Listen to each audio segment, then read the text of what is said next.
Welcome to Mythic Codex Legends Unveiled, the place where mythology, folklore, and legends come alive. I'm your host Eliza, and tonight we'll uncover the stories that have captivated humanity for thousands of years. Turn the page, our journey begins now.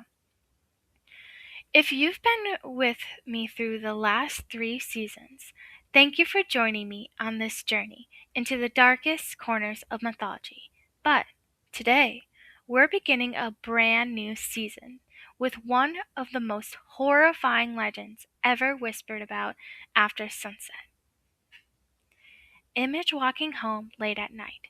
The air is warm and still. Somewhere in the distance, a baby begins to cry. You stop for just a second, and then you hear it, a wet, slurping sound, drifting through the darkness above you.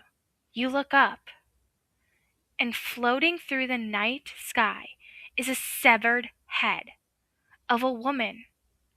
Her eyes glow in the darkness, her long black hair drifts behind her, and hanging beneath her face are dripping intestines and sway through the air like twisting vines. This is the legend of the Penaggalan. The Penaggalan comes from the folklore of Malaysia. Also, all through stories of similar creatures are also told in Thailand and the Philippines and other parts of Southeast Asia. For centuries, these tales have been passed from one generation to the next, especially in small villages where people believed the night belonged to spirits far older than humanity. The name Penanggalan comes from Malaya word meaning to detach or to separate, and that's exactly what this creature is said to do. Long ago, many people believed some women secretly practiced forbidden forms of black magic. These women were thought to seek greater beauty, internal youth, or supernatural power. But every gift comes with a terrible price. By day, they look completely normal. They smile, they laugh, they live among everyone else. But when darkness falls, their true form emerges. According to the legend, every night the Penanggalan would retreat into a hidden room where no one could see her. She would light candles, whisper ancient spells, and wait for midnight. Then something unimaginable happened. Her head slowly pulled away from her body. The neck stretched farther and farther until it finally tore free. But it didn't leave alone.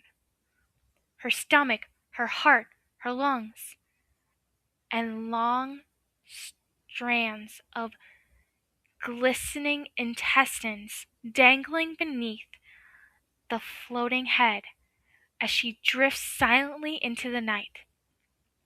The empty body remained hidden at home while the head searches for prey. The Penanggalan was said to hunt pregnant women, mothers recovering from childbirth, and newborn babies.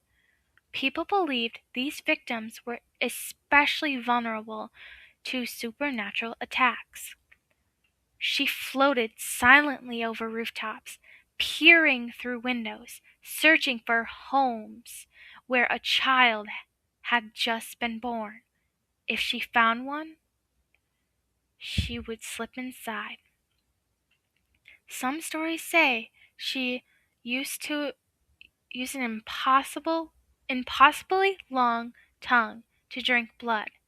Others claim she fed directly from fresh wounds left after childbirth, stealing life little by little until her victims became weak, pale, and sometimes died, without anyone understanding why. Villagers believed they could hear her before they ever saw her. A strange sucking sound, soft laughter, or the wet rustling of intestines brushing against trees as she floated through the darkness. The most disturbing part of the legend wasn't simply the Penaggalan looked like. It was what she left behind. Victims were said to awake and feeling exhausted, their skin turning ghostly pale as though something had drained the life from them during the night. Infants sometimes became mysteriously ill. Mothers recovering from childbirth weakened rapidly. Families who believed the Penanggalan had visited would search the area for strange signs outside their homes. Some claimed to find trails of blood. Others spoke of a foul smell lingering until sunrise. The image itself is unforgettable.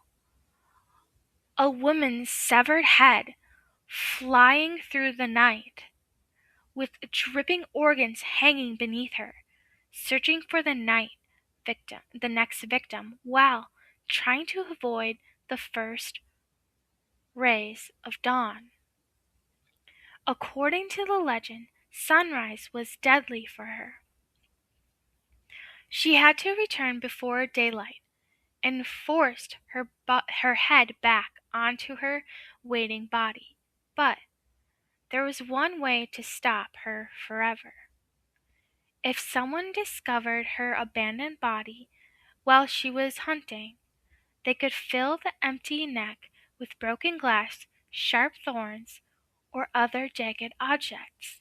When the Penanggalan returned before sunrise and tried to reattach herself, the sharp objects would tear into her organs and throat. Unable to reconnect her body before daylight, she would die in unbearable agony. Whether anyone ever truly witnessed such a creature is impossible to know, but for generations, families across Southeast Asia closed their windows before nightfall, protecting newborns, children with charms, and avoiding wandering outside after dark. Because if the Penanggalan was real, this the safest place to be was nowhere beneath the open night sky. This is your host Eliza. Thank you for listening to the first episode of Season 4 of Mythic Codex Legends Unveiled. Until next time, keep your eyes on the shadows, because sometimes the oldest legends are the ones that refuse to die.